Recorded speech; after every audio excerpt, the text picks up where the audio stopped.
Hallelujah. Thine the glory. Revive us again. Well, good day to you, brothers and sisters. Going to show you something pretty cool today. We need to take another look at Daniel chapter 7, as well as the four beasts of Daniel 7.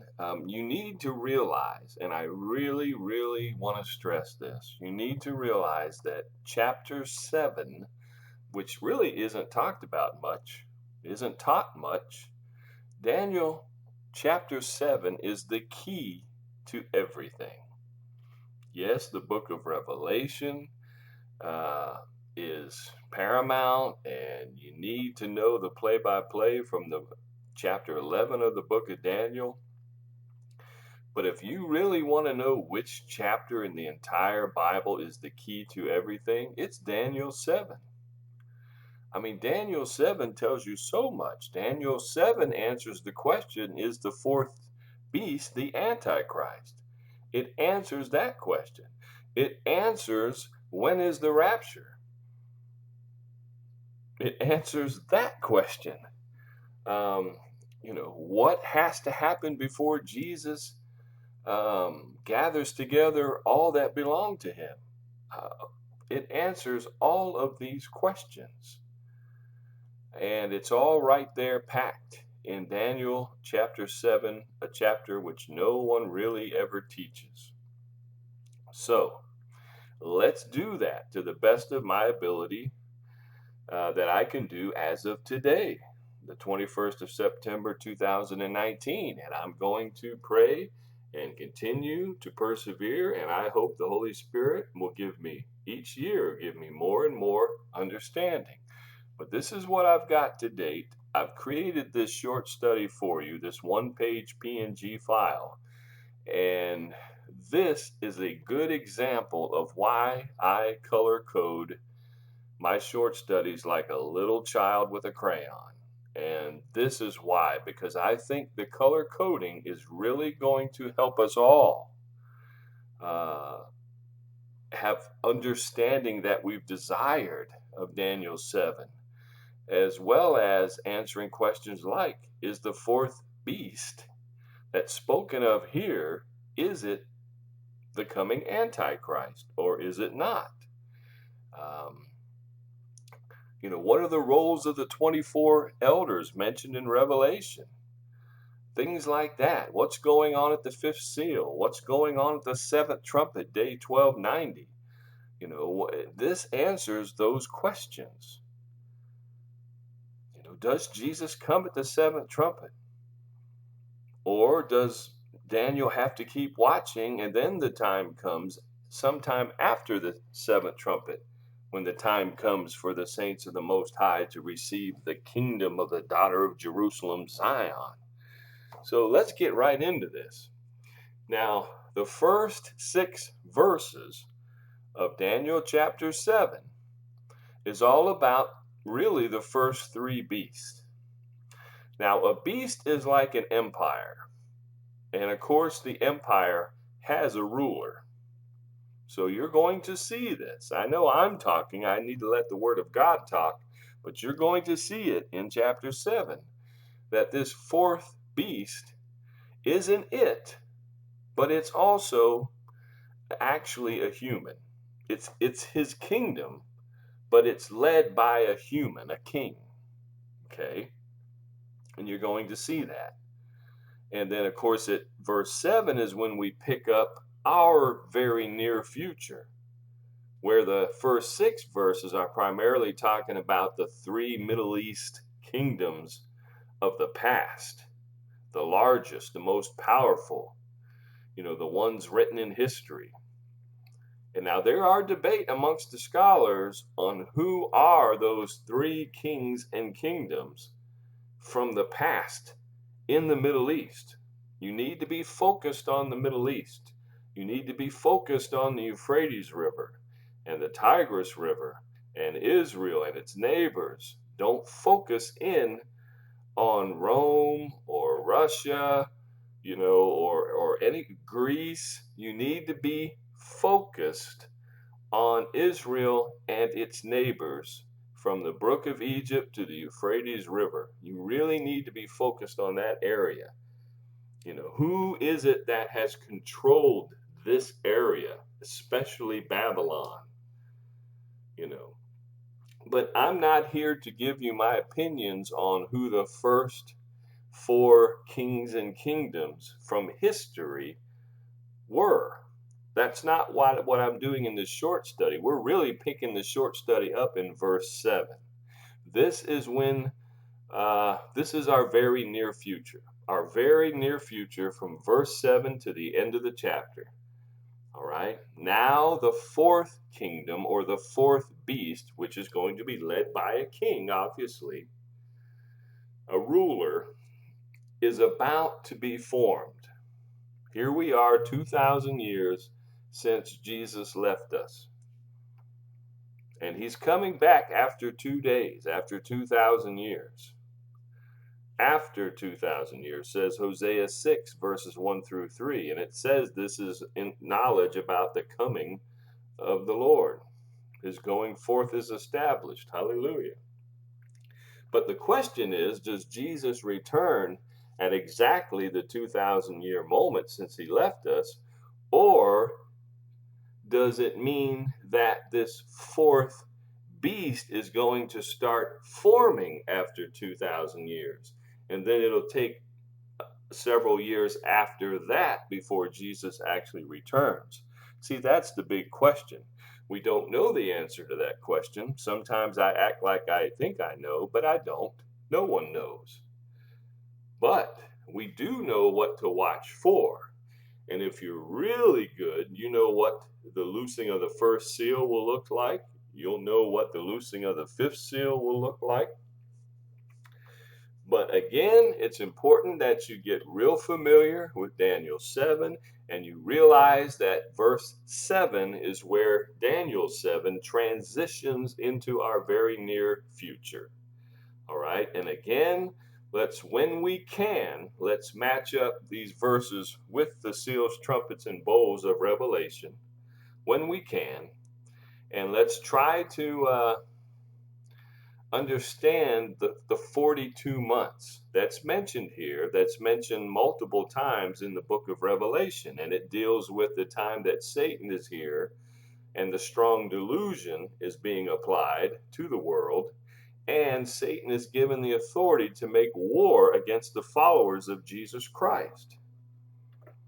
Okay, and you see in not only in the book of Revelation, but you see it here in the book of Daniel, especially Daniel chapter 7. Sorry for the computer slowdown. You see here in Daniel 7 that the followers of Jesus Christ are going to be here during the 42 months. We're not just talking about a few Messianic Christians. These are the followers of Jesus Christ. Some people try to say, oh, well, these are just tribulation saints. That's not true. All right. These are the followers of Jesus Christ.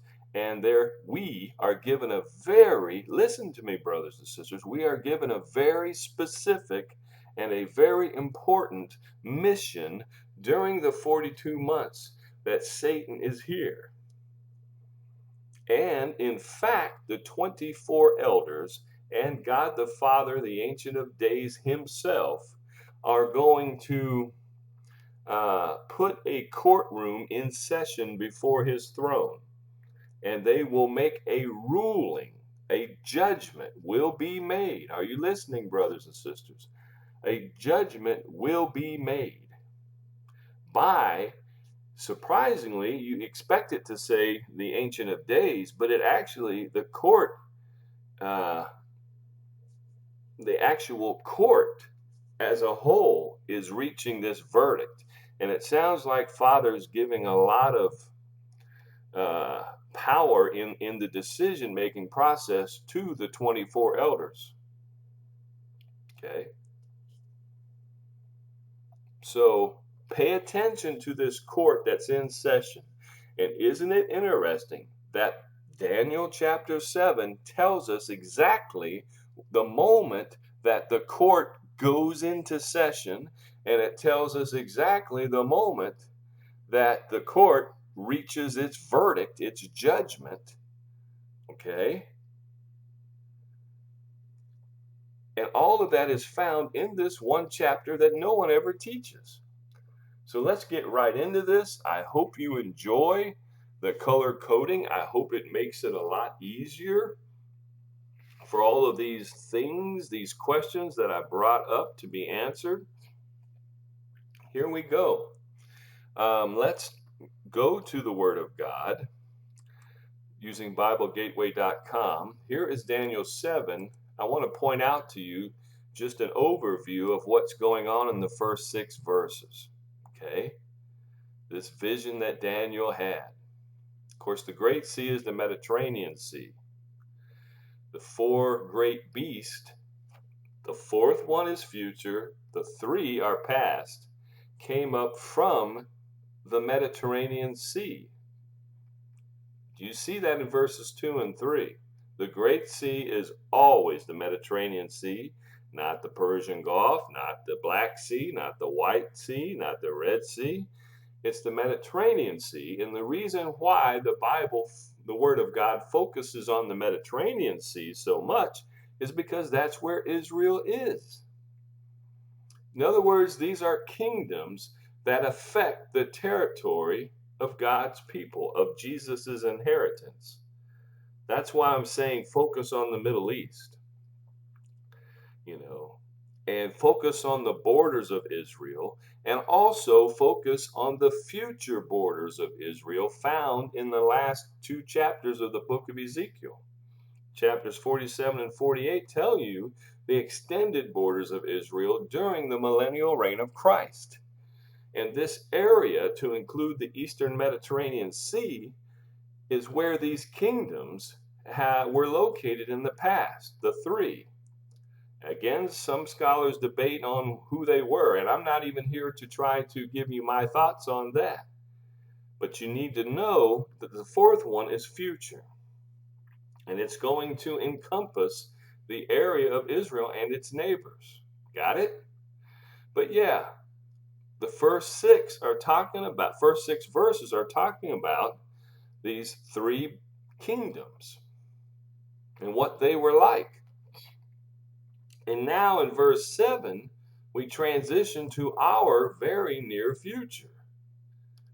All right, so let's go to the PNG file that I've created for you, this short study, verses 7 through the end of the chapter, verse 28. And I've color-coded this, and I really think this is going to help. Let's read what I have at the top first. Followers of Jesus must be here during the 42 months of great tribulation.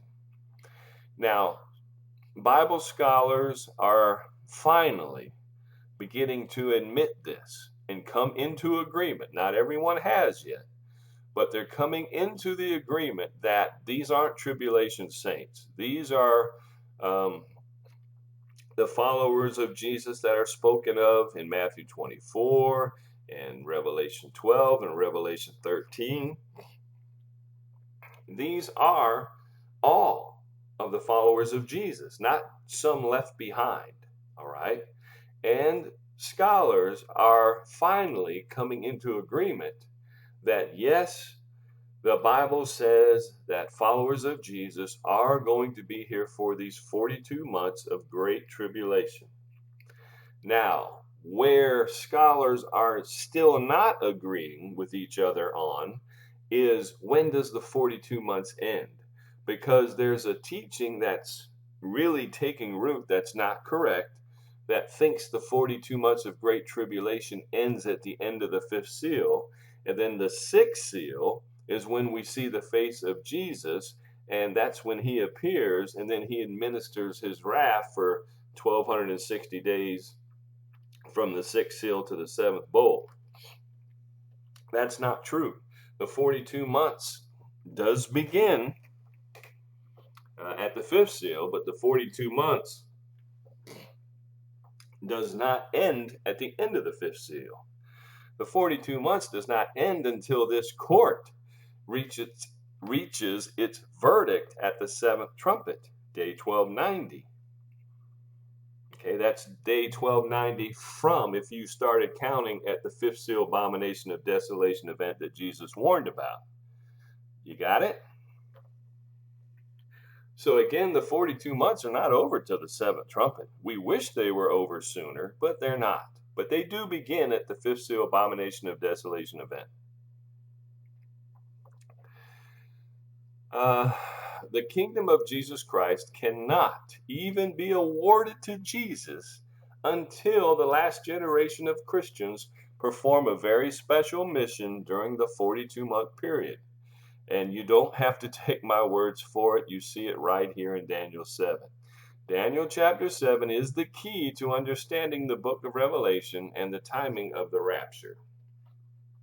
Let's look at these pink boxes. The fourth beast king, who will arise to power soon, is not the antichrist or false prophet. Now, some of you, I might be blowing your mind right now because you've always assumed, or maybe you've been taught, or maybe even I have taught wrong in the past, that the fourth beast king, who will arise to power soon, he is not the antichrist or false prophet.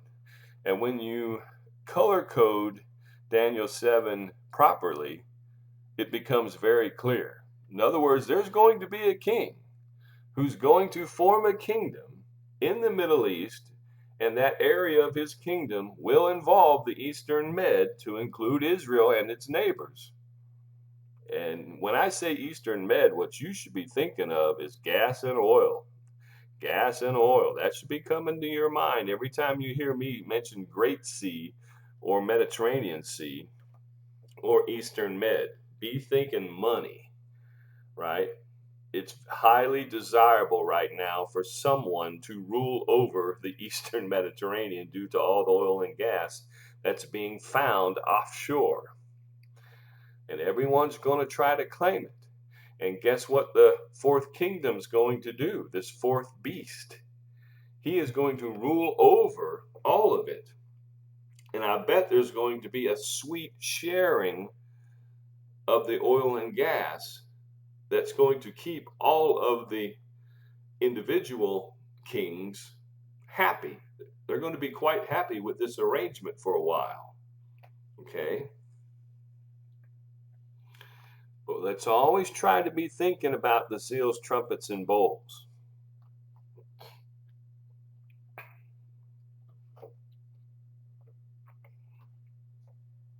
Now, ooh, that coffee's good this morning.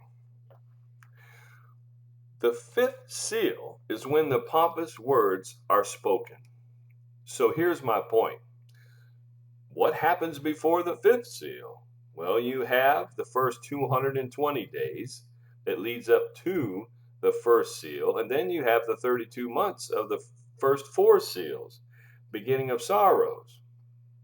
So, I wonder if the fourth beast is actually being formed during those first 40 months, from the start of the 70th week until the fifth seal, when the pompous words and blasphemies are spoken, right? You could think of them as the first four seals, but if you want to get specific, there is a 220-day period before the first seal. And that's the difference between 2520 and 2300. And if you know Daniel chapter 8, you know what I'm talking about. But you could put that on the shelf for a second if you need to. But the important thing is that from the start until the fifth seal is approximately 40 months. Now, is the 40-month period enough time for the fourth beast kingdom to not only be formed, but also to go through the events listed here? And the answer is no. Hear me out. And I'm going to repeat that question. Is the first 40 months of the 70th week of Daniel, the last 7 years of this age, is the first 40 months enough time to form the fourth beast kingdom and have it do all of the things that this chapter says it's going to do? And the answer is no. And you might say, well, how can you prove that, my brother? Well, it's because the way I can prove that is because the first seal itself, when that um, rider on the first horse goes out conquering and to conquer, you with me? That first seal is verse 8. That first seal is verse 8 of this chapter. That's when the wicked counselor, the man of sin, the son of perdition, the vile one, all right, the antichrist, who's not possessed by Satan yet, not until the fifth seal. But here at the first seal is when he comes up from among the first 10. My point is, the fourth beast must already be formed, must be dreadful and terrible, must be exceedingly strong, he must be devouring, he must be breaking in pieces and trampling the residue, at least in the Middle East, if not even further out from the Middle East. He needs to be doing all of those things, plus 10 kings within the fourth kingdom must emerge. All of that has to happen before the first seal, when the man of sin, all right, the son of perdition, the wicked counselor, the vile one of Daniel 11:21, the wicked counselor of Nahum 1:11, all right, when he comes up from among the first 10 and plucks up 3 of the 10, that happens. He comes up from amongst them at the first seal, and during the first 4 seals, he plucks up the other 3. That's Daniel 11:21 through Daniel 11:28. But my point is, I hope you're listening.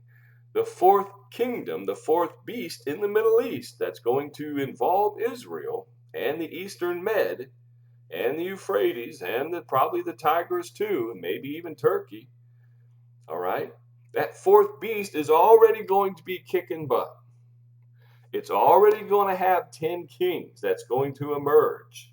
And they're called horns because they're going to be very vocal and very loud. Okay. And probably on TV every day. All right. So you have 10 kings within this fourth beast kingdom of the Middle East being very visible. And then after it kicks butt for I don't know how many months or years, then you have the first seal being loosed. And I believe Nahum 1:11 is telling us, along with Isaiah 28:18, is saying that at the first seal, when this little horn arises to power, that which is Daniel 11:21 and Nahum 1:11, that's when that covenant will be signed by Israel. And I believe it'll be signed in Mosul, Iraq, according to Nahum 1:11. So my point is, the fourth beast will be dreadful and terrible. It will be breaking in pieces and trampling the residue with its feet before Israel signs the peace treaty, which signifies the loosing of the first seal, when the man of sin starts going out to conquering and to conquer and to pluck up 3 of the first 10. So I've been watching for the covenant of death of Isaiah 28:18 to be signed. And a lot of people are watching for that. But what I fail to do, and a lot of others fail to do, is realize that even before that happens, we're going to see a fourth beast emerge, go into action, all right, kill a lot of people, take over a lot of governments, and 10 kings shall emerge from it. All of that, listen to me, brothers and sisters, happens before the arising to power of this little horn at the first seal, which corresponds with the signing of the peace agreement, which is the covenant of death that is mentioned in Isaiah 28:18 involving Israel's leader signing it. Okay, so you see where I'm at on this. This fourth beast is going to be here kicking butt, and the 10 horns emerge all before that first seal signing of the peace agreement found in Daniel 11:23 and Nahum 1:11 and Isaiah 28:18. Okay? I forget that. And I'm glad I'm doing this study because that helps me to remember, oh no, that signing of that peace agreement ain't happening this year. It ain't happening next year. It probably ain't happening in 2 or 3 years. You got to have this fourth beast kingdom emerge first, kick butt, and have 10 obvious rulers, be part of this kingdom. Maybe the kingdom will be broken up into 10 areas of the planet. I don't know. But all that will happen before the peace agreement. And how many people will die before the first seal is even loosed, I have no idea. But as far as the beginning of sorrows, that does not happen until the trigger is pulled. What is the trigger to the beginning of sorrows? First seals of the book of Revelation. That is God's people signing the covenant with death at the first seal of Isaiah 28:18. Do you see that? That's the trigger for the beginning of sorrows. The formation of the fourth beast with the 10 horns, the 10 rulers, all falling under this one ruler. That's not the trigger for the beginning of sorrows. The trigger for the beginning of sorrows is the covenant of death signing of Daniel 11:23 and Isaiah 28:18, and that will result in Nahum 1:11's arising to power of the vile one, the wicked counselor, that shall arise to power in Mosul, which I believe is where the signing of the peace agreement will occur. But you get my point. We got to watch for this fourth beast, and a lot of people, brothers and sisters, are going to get confused. They're going to see this fourth beast, this ruler, arise to power and think he's the antichrist. Are you with me? Do you understand what I'm saying? They're going to, and you'll see in Daniel 7 that, oh no, that ruler that's going to be in charge of this next kingdom to be formed in the Middle East region, and maybe well beyond, but it'll definitely involve the Eastern Med and Israel and its neighbors, and Baghdad. That ruler is not the man of sin. And this proves it, and we all have to remember that, because the whole world is going to be confused. A lot of Christians, the majority of Christians are going to be confused because we're not teaching this subject in church. We're not. For multiple reasons, we're not. All right, here we go. Verse 7 to the end of the chapter. And I hope you appreciate the color codes, and I hope they help you. After this, I saw in the night visions, and behold, a fourth beast, dreadful and terrible, exceedingly strong. Here it's called an it, because it's a kingdom. But it also has a ruler. Watch. It had huge iron teeth. It was devouring, breaking in pieces, and trampling the residue with its feet. See, now don't let the was past tense confuse you. All right, because this is Daniel writing down what he saw, maybe hours earlier in his vision, minutes earlier, hours earlier. So don't let the past tense of had and was, don't let that make you think it's not our future. It is. It was devouring, breaking in pieces, and trampling the residue with its feet. It was different from all the beasts that were before it. Kingdoms. Which kingdoms are those talked about? Well, that's the first 6 verses. That were before it, the coming kingdom of the Middle East. And it had 10 horns. right? So you're going to see the fourth beast emerge. You're going to see the 10 horns, which we see are actually people, rulers, kings. I was considering the 10 kings, the 10 horns, which is also mentioned in Revelation chapter 7 as turning against the ruler of the fourth beast and burning his kingdom with fire. That's Revelation 17:16. When do they turn against the fourth beast ruler? At the seventh trumpet, at the end of the 42 months, and Father pulls what 2 Thessalonians 2 calls the strong delusion. And those of the 10 horns who don't have the mark of the beast will form form an army from the north, and they shall burn her with fire. Now, the 10 horns, I'm not saying they're all from the Middle East. In fact, half of them or more might be from Europe, Russia, Israel, maybe even America, Africa. Maybe these are representing all of the continents, ruler of each continent. I mean, I don't know how this is going to go down exactly, but you need to understand these are 10 rulers that are working for the fourth beast, and he is not the antichrist. I was considering the horns, those 10 rulers that worked for the man, the fourth beast, which is not the antichrist. And there was another horn. Now see this puke green color? This is the color of the antichrist in this study. And there was another horn, almost like an 11th horn, a little one coming up from among the first 10, before whom 3 of the first horns were plucked up out by their roots. So it sounds to me like this 11th horn, the little one, the man of sin, who's arising to power in Daniel 11:21 and Nahum 1:11 at the first seal,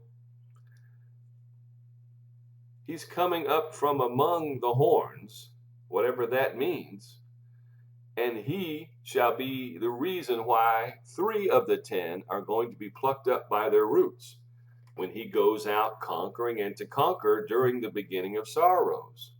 And there in this horn, right, this 11th, were eyes like the eyes of a man and a mouth speaking pompous words.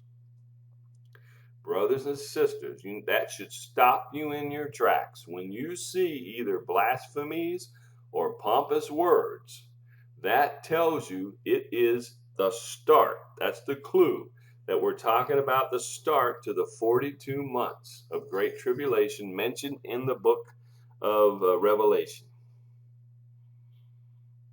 And then look what happens. As soon as the word of God tells you, okay, this guy is going to start speaking blasphemies and pompous words, then the 42 months begins and the court goes into session the moment the 42 months begins.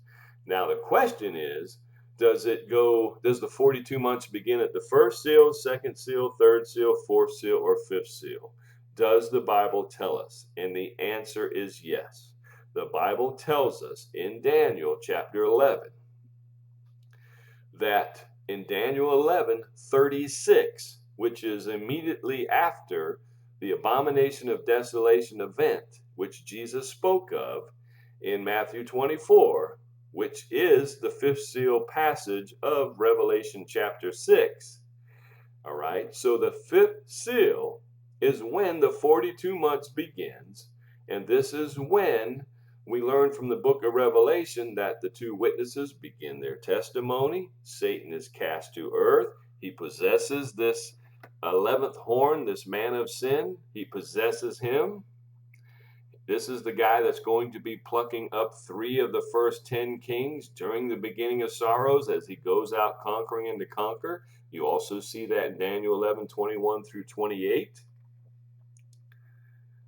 Okay, so again, the blasphemies and pompous words tells you, okay, now we're starting 42 months. The 2 witnesses begin their testimony. Satan is here possessing this man, and the abomination of desolation has just taken place prior to this moment that Satan is cast to earth. And the beginning of sorrows is over. And now it's the fifth seal. All right, here we go. Let's talk more about this court involving the 24 elders of I think Revelation 20 talks about them. I watched till thrones were put in place, and the Ancient of Days was seated. His garment was white as snow, and the hair of his head was like pure wool. Who is this? This is God the Father. His throne was a fiery flame, its wheels a burning fire. This is the match to the cherub of Ezekiel chapter 1. A fiery stream issued and came forth from before him, Father. 1,000 thousands ministered to him, 10,000s times 10,000 stood before him. Who is it that's ministering to him? Probably the souls of the elect who have already died and gone on to heaven. They haven't received their new living body yet, but in spiritual form, they are, whatever body that is, they are before the throne ministering to Father. All of this time. And here, this could be the angels. 10,000s times 10,000 stood before him. Or I could have it backwards. But I believe that one is talking about the 2/3 of the angels that remained faithful, and the other one's talking about those who have already died, grandma and grandpa. The court was seated, here we go, and the books were opened. Do not think this is the great white throne judgment of the book of Revelation at the end of the millennium. That's not what this is.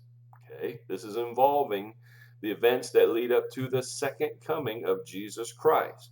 Don't get confused when you see books were opened. All right? The court was seated and the books were opened. I watched then because of the sound of the pompous words which the horn was speaking. This is not the fourth beast. It's not the 10 horns. This is the 11th horn. He's not called the 11th horn in the Bible, but he comes up among the first 10. When does he start speaking pompous words? In Daniel 11:36, a short period after the abomination of desolation event mentioned in Matthew 24 by Jesus. Jesus told you, when you see this, when you see, I watched till the beast was slain. When is, now this says the beast. We've always assumed that's the Antichrist, but it's not. Okay. The beast is this ruler of the fourth beast who the 10 kings work for. All right.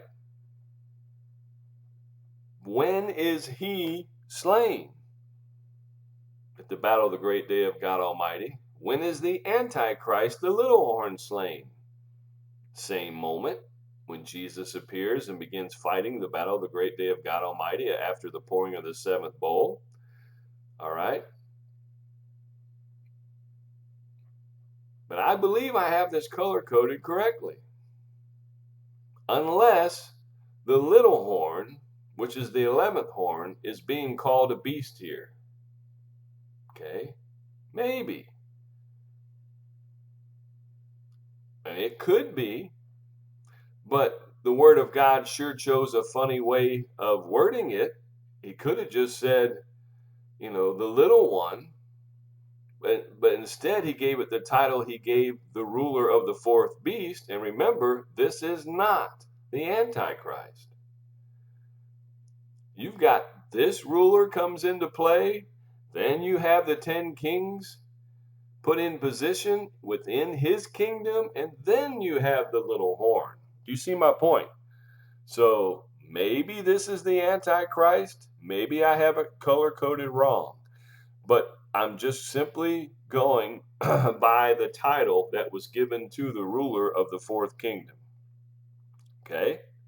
So before you say I'm wrong, make sure you're right. So I'm not 100% sure on this right here. Maybe the word of God decided to call the little one, the little horn, the man of sin, the beast here in verse 11. But I'm sticking with the titles that this particular chapter is giving us. So maybe I'm right, maybe I'm wrong. Let's keep going. Destroyed and given to the burning flame. As for the rest of the beast, now are we talking about the 10 kings here? No. This is the first 6 verses of this chapter. They had their dominion taken away, yet their lives were prolonged for a season and a time. And that verse 11b and 12 are the hardest 2 verses to understand in this entire chapter. Everything else is pretty straightforward because it looks like it's talking about the first 3 kingdoms that are past history, right? They had their dominion taken away. But here's why I pause, because we're talking about the court during the 42 months that at the 7th trumpet, Father and the court reaches a verdict. And what do? They look down here in verse 26. They take away his dominion. And we're using verse 12 is using the same lingo, taken away. They had their dominion taken away. It almost looks like verse 12 is saying the first 6 verses of Daniel 7 is not past history and has to happen before the 4th kingdom, which of course means that Jesus isn't coming back for the next 100 years. But I don't believe that to be the case. Okay? But you see why I say 11b and 12 are the 2 hardest verses in the entire chapter to give understanding to. So I'm going to go ahead and go with the same understanding that all the other Bible scholars have, and that this is simply saying that at some point in the past, they each had to have their dominion taken away. Okay? And then the same thing is going to happen in the future for the 4th beast kingdom. Okay? I'm going with that understanding, but you see why I pause. Now, verse 13. This is Daniel talking about his vision. I was watching in the night visions, and behold, now Jesus is mentioned, one like the Son of Man. And you see this title for Jesus in the book of Revelation, coming with the clouds of heaven. Okay. Now, this is not him coming to earth. This court verdict is not being done on earth. This is, if you keep reading, you're going to see we're still at the throne room of God, at the 3rd heaven. All right? But it's identifying who it is that's being brought before the judge, the Ancient of Days, God the Father. Watch. I was watching in the night visions, and behold, one like the Son of Man, Jesus, coming with the clouds of heaven. He came to the Ancient of Days. He comes to Father, and they brought him near before him. Who? Probably the 24 elders. It could be the angels, but I think it's the 24 elders bringing Jesus before Father, the Ancient of Days. This is going on at the 7th trumpet. This is a 7th trumpet event. That's what Daniel chapter 12 is talking about, this moment in the future when it mentions the day 1290. That's the 7th trumpet event. That's this. And you got to remember, the day 1290 is probably one of the top 2 most important events in the entire book of Daniel or Revelation. That's why it's mentioned. That's why it's given a countdown.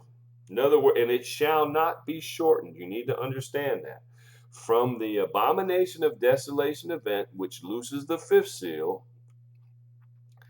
that event that also takes away the daily sacrifices. It's all one event, and it's the one Jesus warned you about in Matthew 24, and it happens at the fifth seal, that abomination of desolation, when you start counting calendar days, 24-hour days, from the fifth seal, abomination of desolation event, until Jesus is awarded the kingdom and dominion, it will be exactly 1290 days. That's what 1290 is in Daniel 12, and it needs to be taught right. And I am sure about that.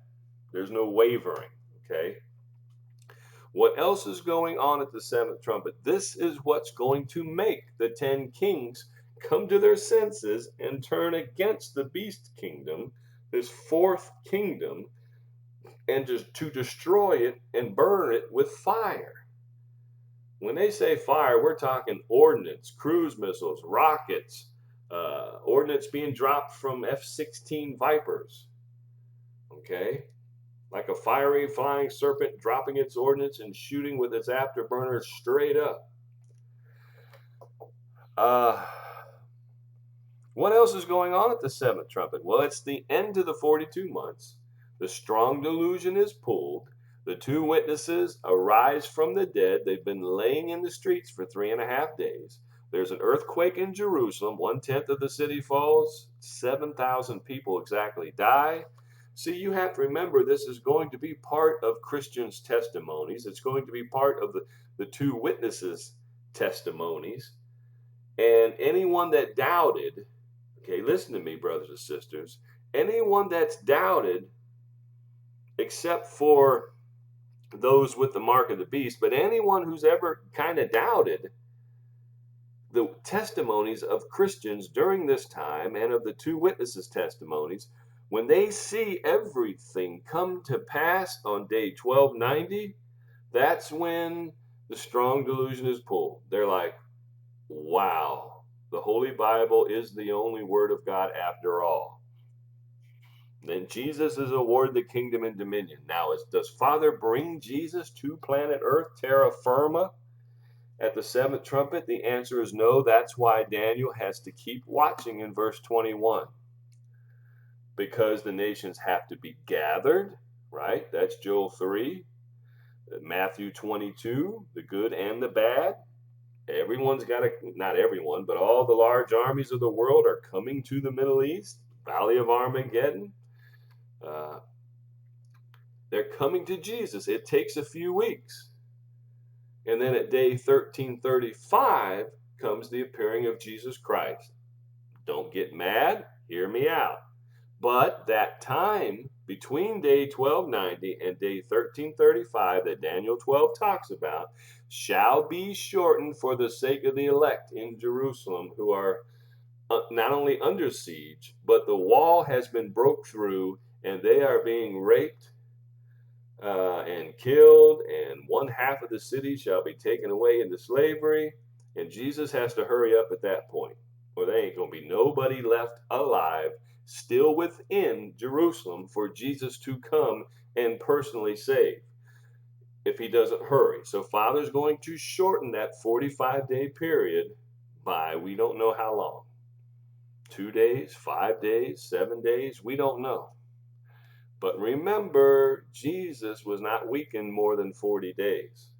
So I'll bet you that these people of Judea and Jerusalem who are being weakened because they're being tempted and they're starving to death, I don't see them being tempted by Satan possessing the man of sin for more than 40 days. So my point is, I believe, this is my guess, that 45 days of the bowls of wrath shall be shortened by at least 5 days, if not more. But we have to give time for the sixth bowl gathering of the nations to take place. All right.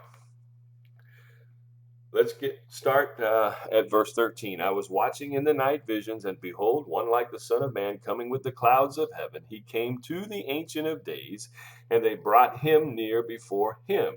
Then to him, Jesus, was given dominion and glory and a kingdom. This is day 1290, that all peoples, nations, and languages should serve him. In other words, we're talking about the end of the 42 months. His dominion is and everlasting dominion which shall not pass away, in his kingdom the one which shall not be destroyed. Boom.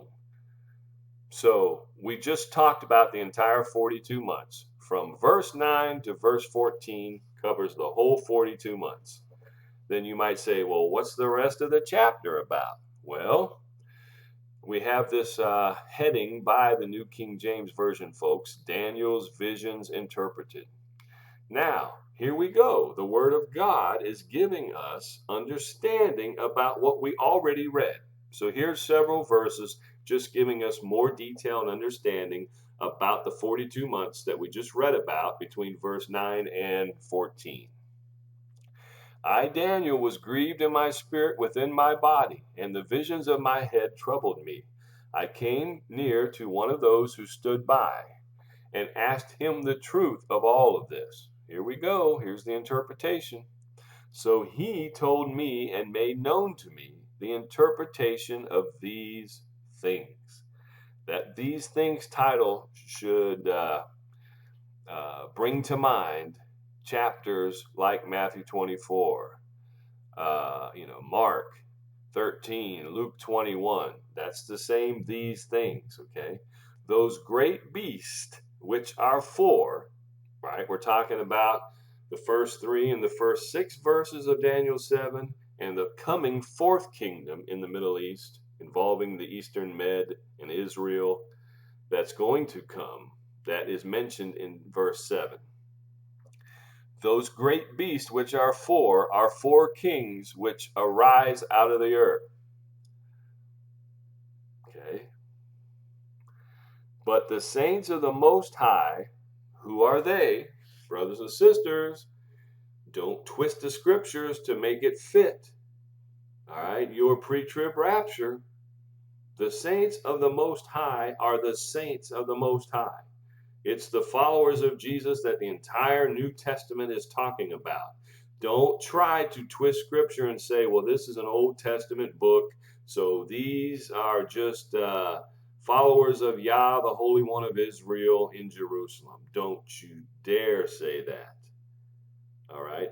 Because the great multitude of martyrs from this group will be so large, the book of Revelation says, that no one would even attempt to count them. So don't add confusion to this by saying that's not the followers of Jesus Christ who are alive on earth today. Well, these are the followers of Jesus Christ, okay? Not part of them, not ones left behind. Stop that lie, please. But these are the saints of the Most High, followers of Jesus Christ, who have the testimony of Jesus. Revelation 12 and 13 are very clear and are talking about the same people that Daniel 7 is talking about. Okay, these are those who have the testimony of Jesus and have nothing to do with people who are left behind that weren't quite ready to be raptured at the first seal. There is no first seal rapture. There's not, brothers and sisters. I'm sorry. There's not. These are those who have the testimony of Jesus and who wait on the Lord. All right? Think of Hebrews 9:28. Eagerly wait on Jesus.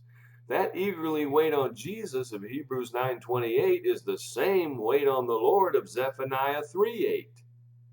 Are you with me? Hebrews 9:28 is Zephaniah 3:8. Don't try to say, well, it's a different Lord. It's God the Father, not God the Son. They are one. Do not add confusion to the Word of God. All right, you must wait on your Lord until the day he rises up to take plunder at the battle of the great day of God Almighty, when he musters his weapons of indignation on the day of his fierce anger, and all who offend must be cast out of his kingdom. All right? Brothers and sisters, you're getting understanding today. Don't fight it. But the saints of the Most High shall receive the kingdom and possess the kingdom forever, even forever and ever. So if you don't believe these saints of the Most High are you, then you're not going to be part of this kingdom. Hello? And when do, like I've already told you, when do the saints of the Most High receive the kingdom? It's on the day of their adoption.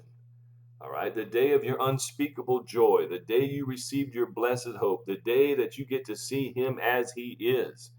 When Father brings him on the cherub of Ezekiel 1, and it occurs after the pouring of the seventh bowl when Jesus rises up to take plunder at the battle of the great day of God Almighty, and he receives his portion from Yah, the Holy One of Israel, the Ancient of Days. This is you, church. But this is talking about the last generation of Christians during the age of Satan. Maybe we're not it. Maybe it's our children. Maybe it's our grandchildren. Okay, I personally think, that if you're under the age of probably 65, this is you. Now, if you're older than 65, this may not be you. This may be your children and grandchildren. But only Father knows for sure. But the saints of the Most High shall receive the kingdom. That's not a seventh trumpet event. That's a seventh bowl event. And possess the kingdom forever, not just for 1,000 years. Then I wish to know the truth about not the antichrist, the fourth beast. It's a kingdom, but it's also a ruler, which was different from all the others. Talking about the first three. How is this coming Middle East kingdom going to be different than the other three main ones from history? Exceedingly dreadful. So he's going to be more dreadful. Is this talking about the Antichrist? No. Now the Antichrist may take over. That's something I need to consider. He may take over this kingdom.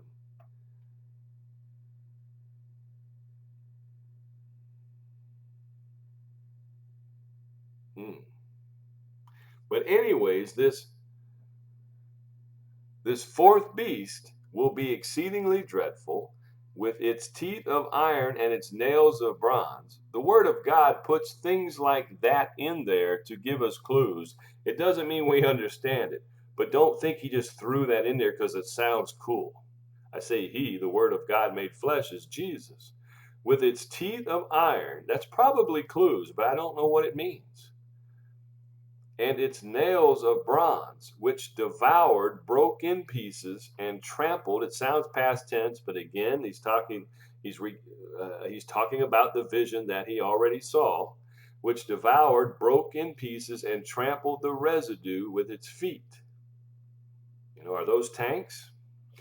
And the 10 horns that were on its head, talking about the fourth beast, not the Antichrist. And the other horn, now we're talking about the Antichrist, the other horn which came up that came up before which 3 fell, namely that horn which has the eyes and the mouth, which spoke pompous words, whose appearance was greater than his fellows. It's not talking about the false prophet. This is talking about the Antichrist, the rider of the white horse of the first seal. It's tempting to go, oh, that's the false prophet, but it's not. It's the rider of the white horse. And the same horn was making war against the saints. How long? Well, okay. Let me read this correctly, starting with verse 20. And the 10 horns that were on its head, and the other horn which came up, before which 3 fell, namely the horn which had eyes and a mouth, which spoke pompous words, whose appearance was greater than his fellows. Okay, that's the 5th seal event. I was watching, and that same horn, who's going to be setting up the abomination of desolation and speaking pompous words, was making war. See, the false prophet doesn't make war. The man of sin does, making war against the saints and prevailing against them. Do you understand what? Of course, that's Revelation 12 and 13 exactly. All right. What does it mean prevailing against them? Well, Jesus tells you in Matthew 24. All right. Some of those with understanding, all right, are going to die. Not all. But you got to understand, worldwide, the amount of martyrs, Revelation 7 says, will be such a great multitude that no one would even want to attempt to count them. Now, I don't know if that means 10,000, 100,000, or 10 million. I have no idea. I hope it's 1,000. I wouldn't want to count too long. But it's a great multitude. You got to understand that. The seventh Revelation 7 is not a rapture, and it's not. He's telling you what's going to be the result of the 42 months. That's what you're being told, right? To come out of the great tribulation, Revelation 7. They come out of the great tribulation because the little horn is prevailing against them. He's overcoming them. But they actually, in the end, overcome him by their willingness to not deny Jesus or the testimony of Jesus or deny the word of God. And they were not willing, they will not love their lives until the death. Because remember the fifth seal passage of Revelation 6. I say again, remember the fifth seal passage of Revelation 6 talks about a number of martyrs that shall be completed of his servants and the brethren. All right, that's the ones who are instructing and those who receive the instruction. You need to be thinking about Daniel 11 verses 29 through 35 and verses 36 through 39, talking about the wise shall understand and instruct many. That's to his that's to his servants, putting themselves at risk going forward and teaching classes at that time. They're in danger and they're being hunted down, okay? And they're being found and thrown in jail and scourged, all right, and persecuted, and many of them shall die. That's 42 months of Satan possessing the man of sin, remember, it's him, not the beast, not the ruler of the fourth beast, but the little horn is going to make war. That's the antichrist against the saints and prevailing against them. Who knows where the ruler of the fourth beast will live? I don't know. I know his kingdom will include Israel, the Eastern Med, the Middle East. Now, is the fourth beast, does he reside in Italy? Does he reside in Moscow? Does he reside in Istanbul? Does he reside in Tehran? Do you see my point? I don't have a clue where the fourth beast ruler is going to be headquartered. I believe my best guess would be Baghdad. But I do know that Babylon, the great city, which shall be the headquarters of this little horn, that will be in Baghdad. But is the headquarters of the fourth beast also in Baghdad? That I do not know. And I'm curious what your thoughts are. But Babylon, the great city, where this man of sin shall be headquartered, even though he's going to spend most of his time trying to besiege Jerusalem and take it, well, his headquarters will be Baghdad, Babylon, the great city, the land of Shinar, the land of Shishak, the land of Chaldea. So my guess is the fourth beast ruler and the little horn are headquartered in Baghdad. Because I believe Baghdad is going to be the headquarters of the fourth beast. It's the last one to fall in Jeremiah 25 and all throughout Isaiah, in Zechariah, the land of Shinar, the land of Shishak, the land of Chaldea, right, is where the Antichrist is headquartered as well. So I believe they'll both be there, but the fourth beast may not be. He may be somewhere else. Some people say he might be at the Vatican. I really don't know for sure. But I know the harlot shall be this, so I really do believe that they're both going to be headquartered in Baghdad. But it sounds like the man of sin, right? He's going to be out and about, right? Trying to take over the planet and Jerusalem and persecuting those with understanding, the followers of Jesus. But again, this particular chapter proves that the antichrist is not the ruler of the fourth beast. I got to keep reminding myself that. Hallelujah. And I think you do too. Hallelujah. He shall speak pompous words against the Most High. He shall persecute the saints of the Most High, and shall intend to change times and laws. That's an interesting clue. Then the saints shall be given into his hand for a time, times and a half a time. Now, if the devil creeps into your mind right now and tries to confuse you and tell you that the saints of the Most High are the followers of Yah, the Holy One of Israel, and they do not have the testimony of Jesus Christ, you see that? You see where I'm going with this? If the devil is putting that into your little brain and my little brain right now, don't let him, because Revelation 12 and 13 tell us that these saints of the Most High are the followers of Jesus Christ and have the testimony of Jesus, the true Messiah, and the Word of God. In other words, the New Testament and the Old Testament. Okay, so don't start thinking these are just followers of Yah who are faithful to Yah, the Holy One of Israel, God the Father within Israel. It has nothing to do with followers of Jesus Christ. Don't think that, because Revelation 12 and 13 prove that these are followers of Jesus.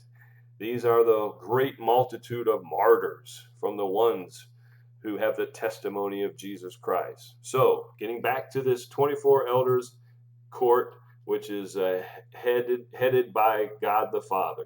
But the court shall be seated. Okay, this is taking us back to the start of the 42 months found in verse 9, giving us understanding about verse 9. But the court shall be seated, and they shall take away his dominion to consume and destroy it forever.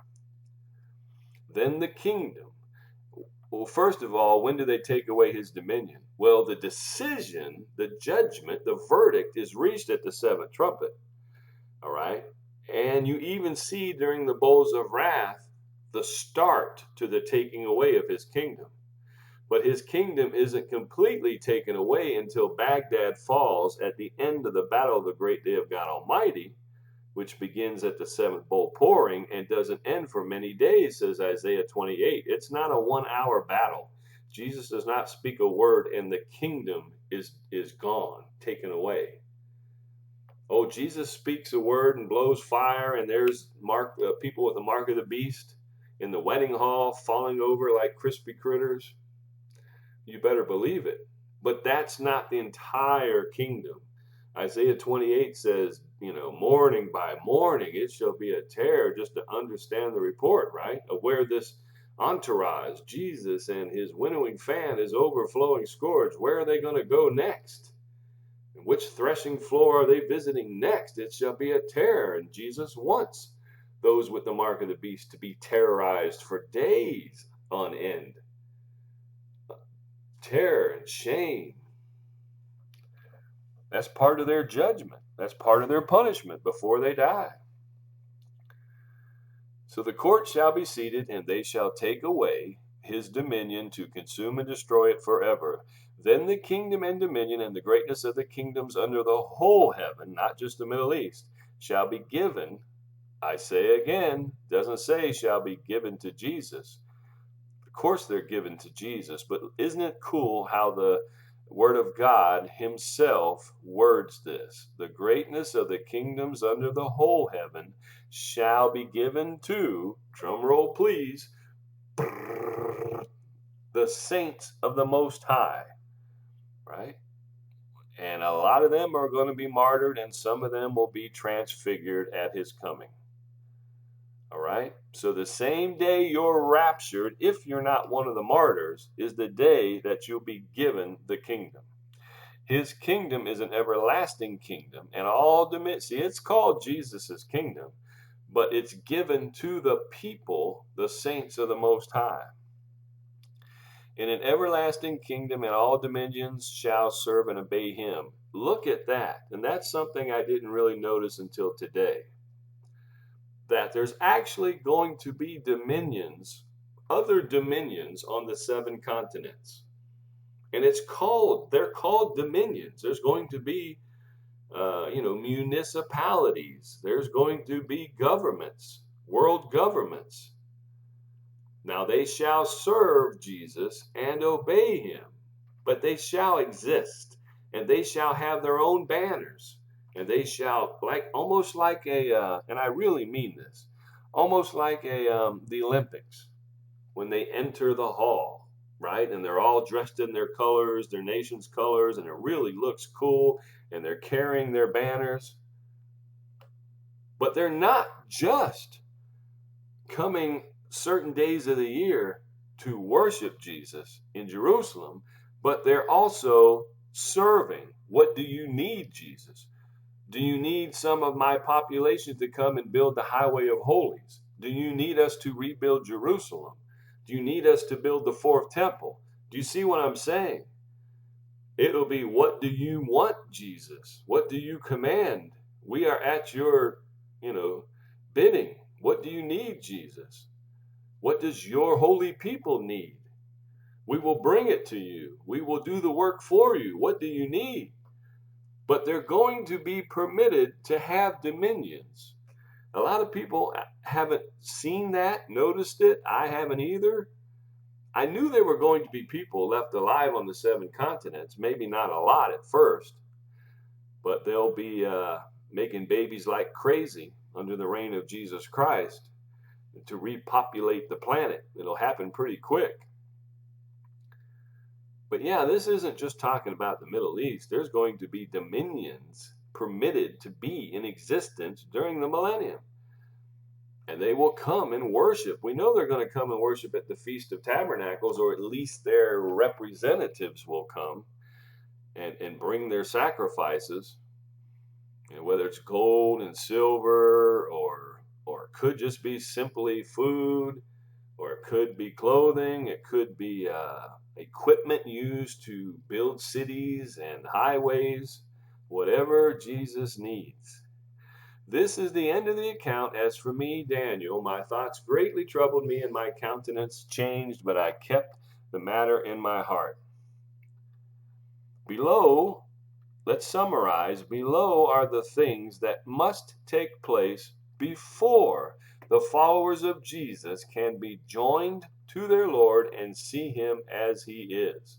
Remember, Hebrews 9:28, Zephaniah 3:8, and so many other passages tell us that, even Revelation tells us that we must have patience. Us followers of Jesus must have patience, right? That's why you see the must wait on the Lord in Revelation 14. Here is the patience of the saints. In other words, after the 7th trumpet, shortly after the 7th trumpet, comes everything that you've waited on, everything that you have persevered for. The reason why you've been martyred, if you're one of those in heaven coming back with Jesus. Hallelujah. Here they are. Number 1, a new kingdom must take over the entire Middle East and areas beyond. Right? Going to be ruled over by some person that's not the Antichrist, right? That's got to come. Israel's going to be part of that. Eastern Med's going to be part of that. I don't know how much of the earth will be part of that at first, okay? But at least the Middle East and Israel and the Eastern Med, there's going to be a kingdom formed. Maybe it's led by Putin. I have no idea, but it's not the Antichrist. And I can't tell you what shape America is going to be in when this is going on, or is our president at this time actually one of the 10 kings? I believe that's a possibility. I'll just word it like that. Who fornicate with this beast. See, if you're fornicating with the beast, you're only giving your authority to the beast for an hour. An hour doesn't actually mean 60 minutes, but for a short period of time, right? When do you turn against the beast? At the seventh trumpet. So from the fifth seal to the seventh trumpet, which is actually 42 months, you're giving your power and authority of your kingdom, right, to the fourth beast ruler. But remember, these 10 kings come out of the kingdom. So I don't know if that would include the U.S. or not. Bottom line is, Jesus can't come until this kingdom takes over the Middle East.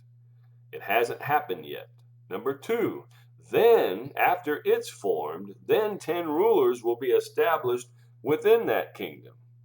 And they're going to fornicate with that beast ruler. They're going to hand over their authority of their people for 42 months to that ruler until they wake up from their stupor.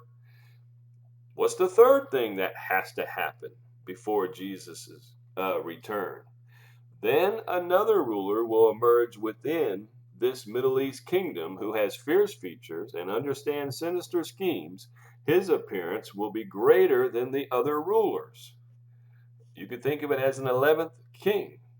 But when does he come onto the scene? Don't forget, when he comes onto the scene, the first seal has just been loosed, and then he goes out to conquer the Middle East and plucks up 3 of the 10 horns during the beginning of sorrows. All right, Daniel 11:21 through 28. Now, the 11th ruler, the man of sin, will begin speaking pompous words and blasphemies against Yah, the Holy One of Israel, and his Christ. That's when the abomination of desolation is set up. That's during the 5th seal period. Okay, now what else has to happen? After the 42 months of martyrdom, Christians will become immortal and reign with Jesus for eternity. This all may happen in the next 10 years, or it could take dozens of years. Know what to watch for. That's the key. And teach your children to know what to watch for. Know Daniel 11 like the back of your hand, especially Daniel 11:21 through 45, the last 7 years of the age. 42 months of martyrdom. That's exactly what Jesus warned about. That's exactly what's in Revelation 12 and 13. And you see it here as time, times, and a half a time. Let's see, how's it worded?